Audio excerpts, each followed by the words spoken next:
Oh, Randy, nandiyan ka na pala. May pagkain ba tayo dyan? Oh, ang linis ah. Oo kuya, ako na nagluto. Kasi hindi naman kayo nagluto eh. Kuya, di ba nag-iwan naman ako sa'yo ng pera para magluto kayo? Para pagdating ko, kakain na lang tayo. Pero hindi eh. Ako pa naglinis, naghugas, at saka nagsaing. Oh, Randy, alam ko naman nag-iwan ka ng pera. Eh kaso, Randy, kinuha ng kapatid mo si Randy yung pera. Meron daw siyang bibilin. Eh ako naman, di ako nakapagluto. Dahil pagod na pagod ako, galing kami ng mga barkada sa pagkagala. Sensya ka na, Randy ha. Ah, ganun ba kuya? O sige, antayin na lang natin sila para makakain tayo pagdating nila.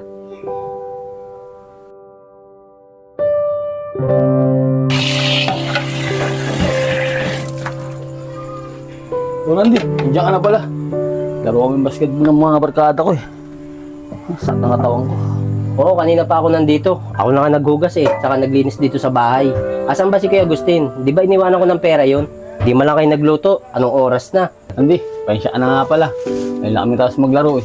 Kaya gusto niya nga pala, umalis kasama yung mga barkada niya. Walang saan pupunta eh.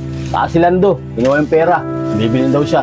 Ano ba naman niya si Lando? Kinuha na naman yung pera. Nung isang araw, kabibigay ko lang sa kanya, bibilin daw siya. Tapos ngayon, bibili na naman.